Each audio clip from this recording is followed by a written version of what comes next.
A experiência humana é repleta de perguntas que não têm resposta. Qual é o sentido da vida? Por que coisas ruins acontecem com pessoas boas?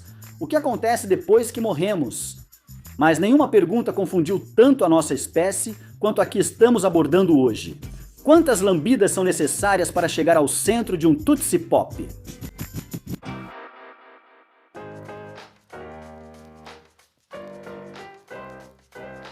Antes de falar de ciência, precisamos tratar do Tootsie Roll, sem o qual só estaríamos comendo um pirulito. A mentira oficial da empresa é que o Tootsie Roll foi inventado pelo dono de uma loja de doces, Leo Hirschfeld, em 23 de fevereiro de 1896. E o nome Tootsie veio do apelido da filha dele. Que doce! Assim, foi lançado o primeiro doce embalado individualmente na história dos Estados Unidos. Avançando para 1931, a Tootsie Roll Company estava fabricando seus doces em sua fábrica, localizada na cidade de Nova York. E em determinado momento, os executivos pedem aos funcionários que sugiram ideias para novos doces. Luke Wisgram, um dos funcionários, lembrou de um dia em que comia doces da empresa com a filha, que saboreava um pirulito. Luke, enquanto ainda mastigava seu doce, deu uma lambida no pirulito da filha e se surpreendeu como os sabores combinavam. Luke apresentou sua ideia de Tootsie Roll com pirulito, criando o Tootsie Pop.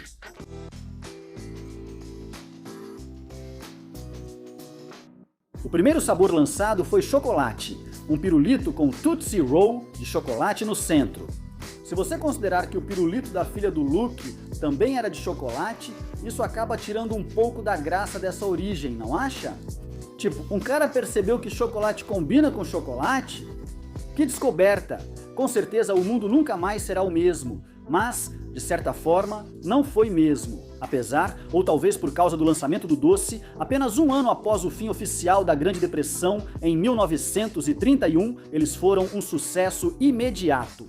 E eles realmente eram adequados para a era pós-depressão, porque eram muito baratos de produzir e, portanto, baratos para comprar, que era exatamente o que o americano médio precisava na época. Então, veio a Segunda Guerra Mundial. Apesar de ter sido uma época sombria para o mundo, foi excelente para os produtos Tootsie. A América precisava de comida barata para civis e alimentos duráveis e fáceis de transportar para tropas. Tootsie Rolls e Pops cumpriam ambos os requisitos. A variedade de sabores cresceria para incluir todos os clássicos que ainda temos hoje, acrescentando ao chocolate as opções clássicas de cereja, uva, laranja e framboesa vermelha. O design das embalagens de papel encerado foi totalmente desenvolvido e permanece o mesmo até hoje. Ao longo dos anos, essas embalagens reconhecíveis deram origem a uma lenda urbana bastante difundida. Elas apresentavam várias imagens impressas, na maioria das vezes de diferentes duplas de crianças brincando. Mas uma imagem se destacava: um garoto fantasiado de nativo americano apontando o arco e flecha para uma estrela de 5 pontas. No início do século XX, empresas de doces faziam promoções em que se enviavam as embalagens para receber prêmios. Agora, as embalagens do Tootsie Roll nem sempre vinham cortadas corretamente, então não era garantido receber uma imagem completa em cada uma. De alguma forma, nesse caldo de realidades, nasceu a lenda da embalagem do índio. E não estamos falando de um sujeito vestido de indígena com rimas iradas. Dizia-se que, ao encontrar uma embalagem com a imagem completa da criança atirando na estrela, você podia levá-la a uma loja de doces ou enviá-la para a Tootsie Roll Company e ganhar um saco de pirulitos grátis. Claro, isso nunca foi verdade, mas isso nunca impediu uma boa lenda urbana. Algumas lojas de doces individuais podem até ter honrado o acordo, mas nunca houve uma política oficial.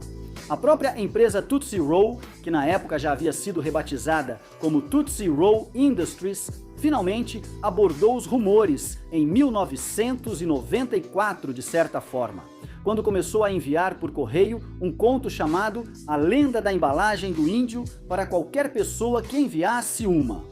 Mas é claro que não foram as lendas falsas sobre a embalagem que transformaram os Tootsie Pops em um doce icônico. Não, foi um único comercial de televisão.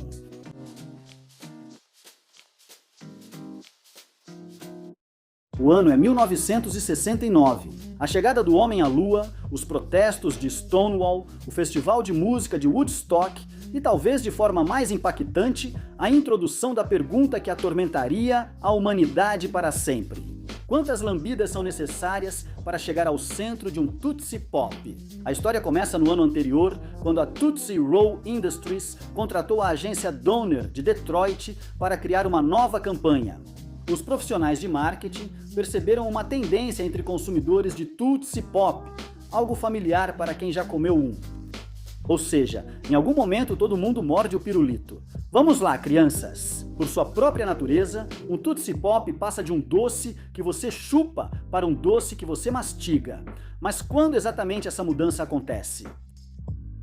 É aí que está a mágica. Assim, nasceu um comercial animado de 60 segundos, um garoto com um Tootsie Pop pergunta ao Sr. Vaca: quantas lambidas são necessárias para alcançar o centro de Tootsie Roll de um Tootsie Pop? Sr. Vaca diz a ele que não sabe, ele sempre acaba mordendo. Ele sugere que ele faça a pergunta ao Sr. Raposa, que é muito mais esperto. O garoto vai até o Sr. Raposa e faz a pergunta novamente. Sr. Raposa, com seus óculos escuros estilosos e voz parecida com a do Peter Lorre, também não sabe porque ele também morde. Ele o envia ao Sr. Tartaruga, já que ele está por aí faz tempo. Mas, infelizmente, o Sr. Tartaruga também nunca resistiu ao fascínio de morder e, mais uma vez, o manda para o Sr. Coruja, famoso por sua sabedoria. Pela última vez, o garoto faz a pergunta: Sr. Coruja, quantas lambidas são necessárias para chegar ao centro de Tootsie Roll de um Tootsie Pop? O Sr. Coruja propõe um experimento e pega o doce do garoto. Ele lambe 3 vezes enquanto conta 1, 2, 3 e então ele mesmo morde. 3, ele conclui. O garoto, agora sem doce, sai de fininho resmungando. Se tem uma coisa que eu não suporto, é coruja sabida. Um locutor pergunta: quantas lambidas levam ao centro de Tootsie Roll de um Tootsie Pop? O mundo talvez nunca saiba. O comercial seria reduzido para versões de 30 e 15 segundos, sendo que a mais curta, focada na interação com a coruja, se tornaria a mais icônica. E foi tão bem sucedido que basicamente é o mesmo comercial até hoje. Sério! No ano passado, a empresa lançou uma versão remasterizada de 2025 que ainda usa o mesmo roteiro e áudio. Claro, toda a campanha gira em torno da ideia de que a pergunta é impossível de responder. Mas os marqueteiros de 1968 não previam a obsessão humana por qualquer assunto. Acredito que todos concordamos que perguntas retóricas são muito irritantes. Tivemos cerca de 57 anos para respondê-las. Vamos conferir nosso desempenho.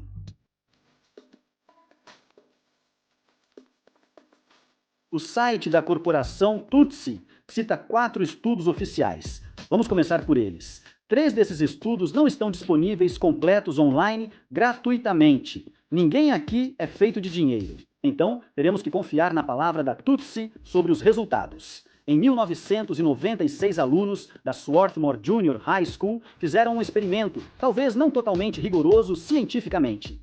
20 jovens pioneiros aceitaram testar suas línguas para descobrir a verdade. Os experimentos deles revelaram resultados variados, com o maior número de lambidas sendo 222 e o menor, 77. Esse segundo garoto devia ter uma língua de lixa. De qualquer forma, eles acabaram relatando uma média de 144 lambidas para chegar ao centro. Agora, temos alguns estudos em nível universitário. A Universidade de Michigan e sua rival da Big Ten, Purdue, desafiaram seus estudantes de engenharia a criar versões próprias de uma máquina de lamber. Essas línguas mecânicas foram projetadas para simular, com controle científico, um humano lambendo um pirulito.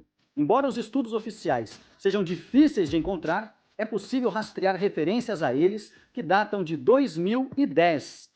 Agora, a máquina do Wolverine registrou resultados de 411 lambidas, enquanto os Boilermakers tiveram uma média de 364 lambidas. A Purdue também fez com que 20 voluntários que gostam de doces realizassem o experimento manualmente e eles obtiveram uma média de 252 lambidas.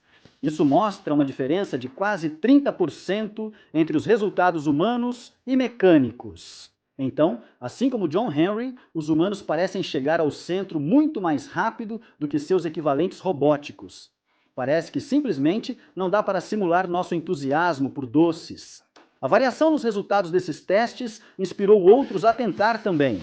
Em 2015, estudantes de matemática da NYU criavam uma fórmula para expressar os efeitos da dissolução de materiais em um fluido. Em teoria, ela se interessava mais por rocha se dissolvendo na lava ou remédio se dissolvendo no estômago. Esses estudantes acharam que o experimento serviria para qualquer sólido se dissolvendo em qualquer líquido. Alguém então decidiu usar a metodologia deles para responder à famosa pergunta do Tootsie Pop. Eles criaram uma bola caseira de bala dura e calcularam que seriam necessárias cerca de 1000 lambidas. Claro, no melhor estilo dos matemáticos, esses resultados eram totalmente teóricos. Em 2023, a Universidade Bellarmine conduziria o experimento mais abrangente até então. Eles analisaram estudos anteriores e identificaram problemas na metodologia e nos controles. Por exemplo, os estudos na Swarthmore Junior High e na Purdue, feitos por humanos, tinham amostras pequenas demais para conclusões definitivas. E a Tootsie Industries não compartilhou sua receita com os pesquisadores da NYU. Então é impossível saber se o doce caseiro deles teria os mesmos resultados que um Tootsie Pop oficial. Com essas informações, iniciaram o estudo mais abrangente até então. Eles reuniram 130 estudantes voluntários que escolheram aleatoriamente entre 3 sabores em uma sacola de papel: laranja, uva ou framboesa, os mesmos do comercial original.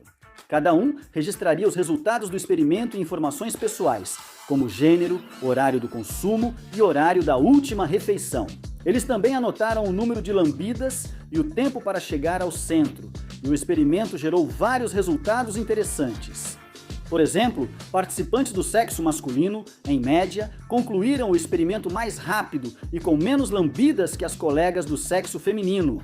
O estudo sugere que isso pode ocorrer porque homens geralmente têm bocas e línguas maiores. Se você planeja um golpe, aí está a prova científica de que homens são grandes otários. Além disso, o horário do dia influencia os resultados. Testes feitos mais cedo, próximos ao café da manhã, levavam a consumo mais lento e mais lambidas. Ou seja, não faça isso.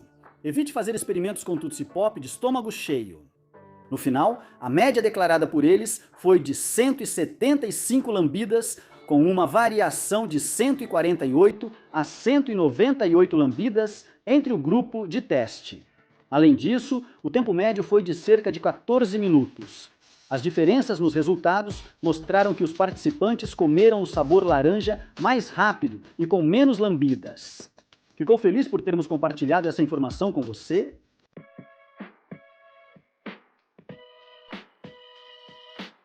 Então, o que devemos pensar sobre tudo isso? Temos vários experimentos diferentes, com várias metodologias diferentes e nenhuma conclusão consistente à vista. Então, qual é o lance? O problema central é a variabilidade. Veja, a própria pergunta: quantas lambidas são necessárias para chegar ao recheio de Tootsie Roll de um Tootsie Pop? Pressupõe-se que haja um único número para todo Tootsie Pop, já que a ciência exige consistência. Um experimento só é bem sucedido se seus resultados puderem ser recriados com exatidão. E a verdade é que não existe e nunca existirá uma única resposta satisfatória. O primeiro problema surge com o próprio Tootsie Pop. Veja, um Tootsie Pop não é uma esfera perfeita. A faixa externa faz com que a espessura do doce não seja igual ao redor do Tootsie Roll. Por isso, o lado em que você começa a comer influencia. Por exemplo, é mais rápido lamber pelo lado plano do pirulito do que de cima. A estrutura interna do Tootsie Pop é fundamental. É justamente aqui que ocorre um dos maiores obstáculos dos experimentos. Queremos acreditar que o Tootsie Roll, no centro de cada pirulito, está bem centralizado, mas isso não é verdade. Isso mostra que a largura da camada de doce varia e não é possível saber onde estão as partes mais grossas ou finas antes de consumir. Um Tootsie Pop pode parecer igual a outros, mas isso não é verdade. Depois vem o consumidor. Os experimentos de Bellman mostraram que diversos fatores dos consumidores podem distorcer os resultados. a grande variabilidade humana afeta perceptivelmente testes desse tipo. Então, a ideia de que existe um resultado consistente é pura fantasia. O melhor que podemos fazer é um espectro ou uma média, e é isso que todos esses testes nos fornecem. Em outras palavras, o apresentador original não deveria ter dito que o mundo talvez nunca saiba, quando a afirmação mais honesta seria: o mundo nunca poderá saber. Nós nunca podemos realmente saber o que está acontecendo. Ainda assim, há um conteúdo filosoficamente valioso nessa questão. O filósofo Immanuel Kant criou o termo númeno para descrever uma ideia que existe além da capacidade dos sentidos humanos de percebê-la. Em outras palavras, deve haver coisas por aí que sabemos que não podemos conhecer. A única verdadeira sabedoria consiste em saber que você nada sabe. É pura arrogância pensar que nós, humanos, podemos responder a todas as perguntas. Somos nós, cara. O universo é um rio de maravilhas desconhecidas e cada um decide se segue a corrente com visão limitada ou é arrastado para o fundo pela incerteza de uma realidade maior que nós. Coisa pesada. Kant percebeu esse aspecto da condição humana, assim como o comercial do Tootsie Pop. Agora você também entende. O que acha? Gosta de Tootsie Pops? Conte nos comentários. Enquanto você está aqui, não se esqueça de curtir e se inscrever, e depois confira alguns desses outros vídeos do Weird History Food.